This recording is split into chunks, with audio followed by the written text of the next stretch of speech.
नमस्कार साथियों, मैं Rajni scholars of political science पर आप सभी का स्वागत करती हूं और माफ़ी चाहूँगी काफ़ी समय से मैं सक्रिय नहीं रह पाई, वीडियोज़ अपलोड नहीं कर पाई, जिसकी वजह से संभवतः आपको कुछ परेशानी हुई होगी। आज का यह वीडियो दो बातों को लेकर डेडिकेटेड है। एक तो आरपीएससी ने स्कोर कार्ड जारी कर दिया है, जिसका हमें लंबे समय से इंतज़ार था।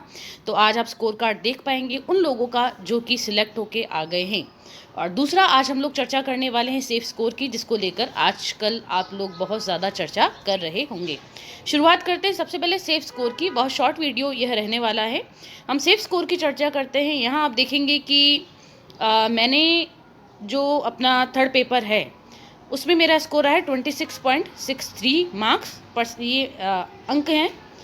और यहाँ आप देखेंगे साइंस में जो सिलेक्ट हुए हैं उनके 17 नंबर भी हैं, 17 नंबर वाला भी सिलेक्ट हुआ है।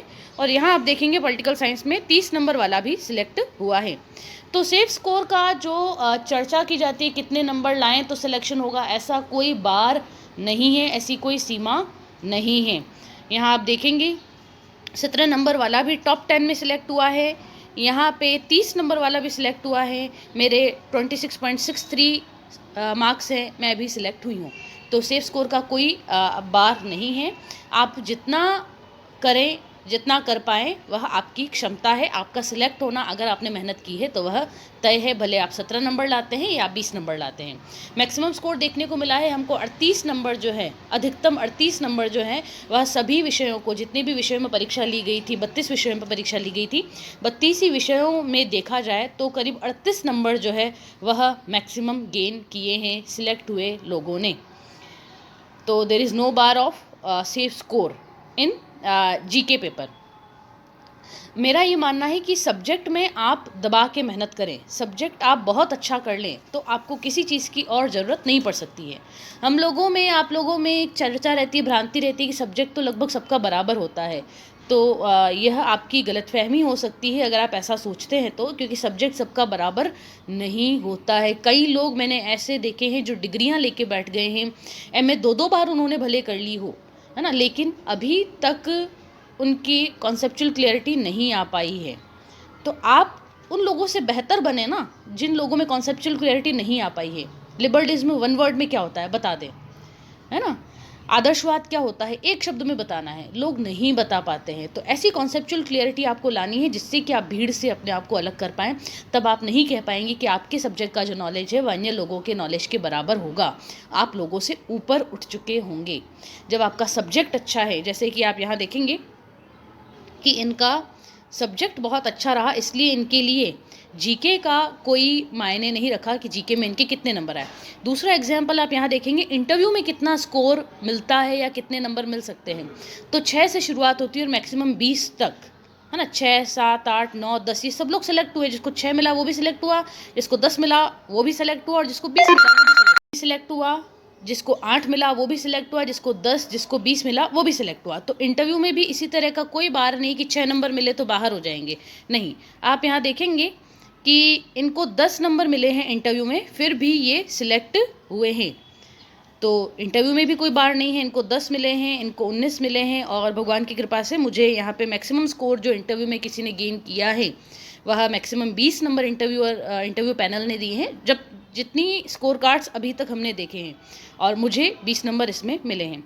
तो आपको ना तो जीके थर्ड पेपर का हवा पालने की ज़रूरत है, ना आपको इंटरव्यू से भयभीत होने की ज़रूरत है। आपको ज़रूरत है केवल अभी के लिए दबा के मेहनत करने की। अगर हम चर्चा करके देखें कि एक स्ट्रेटजी क्या होनी चाहिए, क्योंकि आपके पास भी कम समय है, मैं आपकी वैल्यू करती हूँ समय की। सबसे पहले आप में धैर्य रखना होगा। धैर्य की सबसे ज़्यादा ज़रूरत है, क्योंकि मान लीजिए आप आज तय करके बैठे कि आप 1 यूनिट कंप्लीट करेंगे और वो नहीं हो पाई, तो हम इम्बैलेंस हो जाते हैं, सेल्फ डाउट में आ जाते हैं कि यार मेरा रिविज़न हो पाएगा या नहीं हो पाएगा। ऐसा चिंता करने की ज़रूरत है ही नहीं। We are human beings. अगर आज हमारे 2 टॉपिक नहीं हो पाए हैं तो कल एक्स्ट्रा टाइम दे के हम 2 टॉपिक और कर लेंगे। और टॉपिक का नेचर भी तो वेरी करता है ना। कुछ टॉपिक्स ऐसे होते हैं जो अल्ट्रा फैक्चुअल होते हैं, बहुत ज़्यादा फैक्चुअल होते हैं। उसको आप सोच के बैठो कि मैं गधे और घोड़े सबको बराबर बराबर तोल के देखूँ, गधे को भी 1 दिन में कंप्लीट कर लूँ, घोड़े को भी 1 दिन में कंप्लीट कर लूँ, ऐसा नहीं होगा, संभव ही नहीं है। इसलिए आपको नेचर ऑफ टॉपिक को ध्यान में रख के अपनी स्ट्रेटजी बनानी होगी। और उसको भी अगर आप कंप्लीट नहीं कर पाते तो वी आर हैविंग 23 डेज ना, हमारे पास 23 दिन हैं, हम और पढ़ाई कर सकते हैं। तो सेल्फ डाउट में नहीं आना है। सेल्फ डाउट में आना एक्चुअली आपकी जो सेल्फ एस्टीम है उसको भी डाउट में लाता है, और इसके अलावा आपकी जो परफॉर्मेंस है उसको वो डाउन करेगा। इसलिए हमारे पास अभी समय नहीं है कि हम सेल्फ डाउट में आए। अभी तो अपने आप को जितना मोटिवेट कर पाओ, अपने मोरल को जितना बढ़ा पाओ, उसको बढ़ाने की ज़रूरत है। मतलब आपको खुद को संभालने की ज़रूरत है। सोशल मीडिया को फ़िलहाल के लिए छोड़ दें, क्योंकि सोशल मीडिया पे संभवतः आपके एस्पिरेंट्स के ऐसे ग्रुप बने हुए होंगे जिसमें ऐसी चर्चा होती होगी, पेपर कौन बना रहा है, पेपर होगा या नहीं होगा, पेपर बन रहे हैं नहीं बन रहे हैं, योजनाएं कौन सी पढ़ें कौन सी नहीं पढ़ें। छोड़ो इन सब चीज़ों को। जितना आप नवंबर पूरा कंप्लीट करके, है ना, इंक्लूडिंग दिस इलेक्शन, इस इलेक्शन तक को कवर कर ले, उसके आगे आपको कुछ नहीं पढ़ना है। नानक पढ़नी है, मूमल पढ़नी है, इसकी चर्चा ही क्यों करनी। नानक में भी मुख्यमंत्री कौन बना है वही बताएगा, मूमल में भी मुख्यमंत्री कौन बना है वही बताएगा। तो दोनों में जब मुख्यमंत्री कौन बना है इस चीज़ का अंतर नहीं है, तो फिर हम वैरायटी को क्यों लें। इसलिए इन चीज़ों को छोड़ दें। एक दो लाइन का ज़रूर कहीं पे डिफरेंस होगा, लेकिन एक दो लाइन की वजह से हम पूरी की पूरी किताबों का वापस रिवीजन करें। रिवीजन मतलब अलग चीज़ को पढ़ें, अलग सोर्स को पकड़ें। मेरे हिसाब से ये वेस्टेज ऑफ टाइम होगा। अपने समय को थोड़ा सी मैनेज करें कि आप चलें। इसके लिए सबसे बढ़िया समाधान है कि अपना मोबाइल ही आप बंद रखें। जब आपको आवश्यकता हो रात्रि के समय आप उस मोबाइल को घंटे 2 घंटे के लिए आप ऑन कर सकते हैं, दोबारा इसको ऑफ कर दें। Another thing is repeated revision. हम सोचते हैं कि एक किताब हमने पढ़ ली, अब हम दूसरी किताब पे लग जाएं, तो ऐसा मैं समझती हूँ कि एक रीज़नेबल डिसीज़न नहीं होगा। आप उसी किताब को 3 बार पढ़ो ना। उसी किताब को 3 बार पढ़ने से आपकी जो लर्निंग है वो ज़्यादा हो पाएगी। आप ज़्यादा अच्छे से डिलीवर कर पाएंगे, बजाय कि इसके आप 4 किताबें पढ़ लें। तो आपके रिपीटेड रिवीजन होने चाहिए। हमारे पास 23 दिन है, 23 दिन में आप 3 बार रिवीजन, 4 बार रिवीजन आप कर सकते हैं। आपने बहुत लंबी पढ़ाइयाँ की हैं, अब आपके लिए रिवीजन मुश्किल नहीं होगा। और है भी तो अपन 23 दिन में 3 बार तो रिवीजन कर सकते हैं। मोटा मोटा एक एक लाइन को वापस नहीं पढ़ना। आप तो केवल पन्ने पलटाते जाएं कि चित्रकलाएँ, केवल हेडिंग आप देखते जाएं जो बोल्ड की हुई हैं, इसको टिक टिक टिक टिक करते जाएं, है ना। आपके सामने वाद्य यंत्र आ गया, उसको केवल हेडिंग आपको देखनी है। एक एक लाइन पढ़ने का समय अभी नहीं है। Practice is must. प्रैक्टिस आपके लिए सबसे ज़्यादा रिक्वायर्ड है, क्योंकि बिना प्रैक्टिस के मुझे लगता है कि हमारी तैयारी में 4 चांद नहीं लगेंगे। तैयारी आपकी बहुत अच्छी है, लेकिन उसमें 4 चांद और लगाने के लिए प्रैक्टिस आपकी हेल्प करेगी। और आपके स्कोर कार्ड में अगर 2 नंबर का भी अंतर पड़ता है इस प्रैक्टिस की वजह से, तो क्या दिक्कत है। बड़े बड़े क्रिकेटर्स जो प्लेयर्स हैं वो भी एक बार तो प्रैक्टिस करती हैं। संभवतः आपने मूमल से या दिशा 2020 से आप लोगों ने प्रैक्टिस की हो, लेकिन मेरा मानना है कि जो टेस्ट सीरीज़ निकली हैं उस टेस्ट सीरीज़ में आप एटलीस्ट 3 टेस्ट दें। अगर आपके पास टेस्ट नहीं है, then I will share that test in my Telegram group. मैं उस पर शेयर कर दूंगी। हमारे पास 23 दिन है, 23 दिनों में आप 3 बार जो टेस्ट है वो दे सकते हैं। मैं आपको नहीं कह रही हूँ कि डेली एक टेस्ट लेके बैठे हैं आप। आपने वैसे भी दिशा सॉल्व की है, आपने मूमल सॉल्व की होगी, आपने और प्रैक्टिस की है, लेकिन केवल 3 टेस्ट अगर आप दे देते हैं तो it will be much better.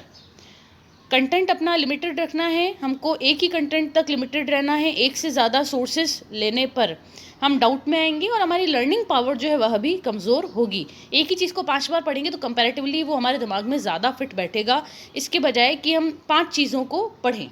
तो अपनी स्ट्रेटजी को आप थोड़ा सी मैनेज करके चलें, टाइम को मैनेज करते चलें, अपना मोराल डाउन नहीं होने दें, और स्वास्थ्य को बनाए रखें। यह सबसे ज़्यादा हमारे लिए ज़रूरी है, क्योंकि आप जितना हेल्दी रहेंगे आप उतना ही अच्छा परफॉर्म कर पाएंगे।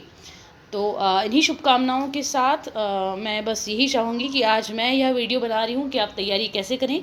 1 वर्ष के बाद आप यह वीडियो बनाएं कि आपने तैयारी कैसे की, आप किस प्रकार से सेलेक्ट हुए, और आपकी रणनीतियाँ क्या रही हैं, आपका संघर्ष क्या रहा है।